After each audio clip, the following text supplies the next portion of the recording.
শ্যামের বোনের সঙ্গে আয়ুষের হওয়া এনগেজমেন্টের প্রমাণ রাখার জন্য এবার শ্যাম সেই মুহূর্তের ছবি নিজের ফোনে ধারণ করে রাখল। আমরা এমনটাই দেখতে পারব আজকের পর্বে। বিস্তারিত জানতে ভিডিওটি দেখতে থাকুন। যে মুহূর্তে আয়ুষের হাতে জ্যোতি জোর করে সেই রিংটি পরিয়ে দেয় এবং তারপর শ্যামের বোন তাকে জড়িয়ে ধরে আদর করতে থাকে, ঠিক সেই মুহূর্তে শ্যাম বলতে থাকে, বাবা, তোদের এই বিশেষ মুহূর্তটা অবশ্যই ক্যামেরাবন্দি করে রাখতে হয়, নয়তো পরবর্তীতে আমরা লোকজনকে দেখাবো কি করে। ঠিক সেই সময় আয়ুষ বলতে থাকে, এসব আপনি কি করছেন বলুন তো? এটা কিন্তু কোনোভাবেই ভালো কাজ করছেন না। ঠিক সেই সময় তারা বলতে থাকে, আরে কি ভালো করলাম আর কি খারাপ করলাম সেই হিসাব পরে হবে। আপনি ভালো করে আমার বোনের সঙ্গে কিছু ভালো ছবি তুলুন, কারণ আমাদের ফ্যামিলি পিকচার থেকে শুরু করে সমস্ত কিছুই তো প্রমাণ হিসেবে রাখতে হবে, তাই না?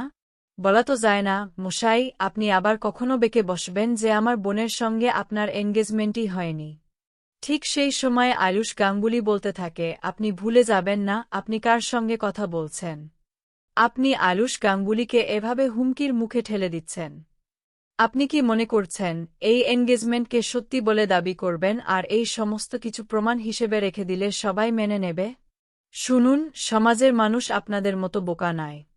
তারা যথেষ্ট সচেতন এবং তারা নিশ্চয়ই বুঝবে আপনারা কতটা জোর জবরদস্তি করে আমার ওপর চাপ সৃষ্টি করেছেন, আমার পরিস্থিতি কতটা খারাপ করে আমার সঙ্গে এই এনগেজমেন্ট করিয়েছেন।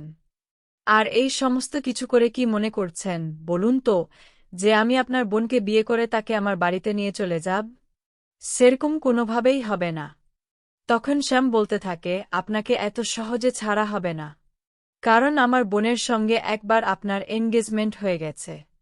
তাহলে এখন থেকে আমার বোনই আপনার হবু স্ত্রী। সেই হিসেবে এবার আপনার সঙ্গে আপনার বাড়িতে আমার বোন যেতেই পারে।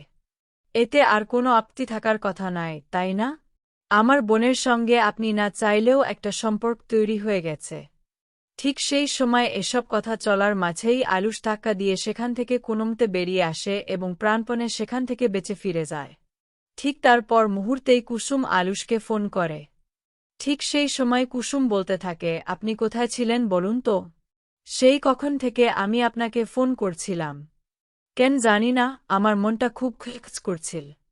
মনে হচ্ছিল আপনি কোনো একটা বিপদের মুখে পড়েছেন এবং সেই বিপদ থেকে আপনাকে উদ্ধার করার জন্য হয়তো আমাকে প্রয়োজন পড়তে পারে।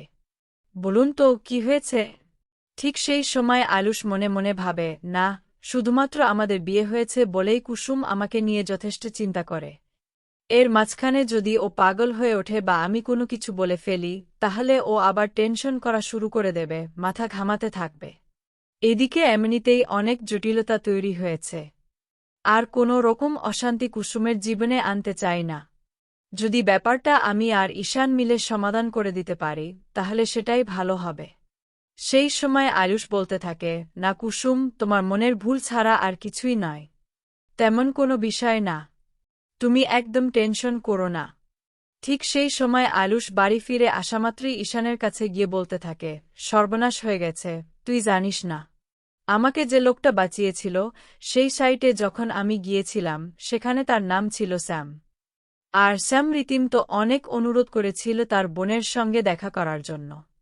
আমি সেখানে যেতেই ওর বোন জোর করে আমার হাতে রিং পরিয়ে দেয়। আর এবার যদি কোনোভাবে বিষয়টা কুসুমের নজরে পড়ে যায় তখন কি হবে বলতো?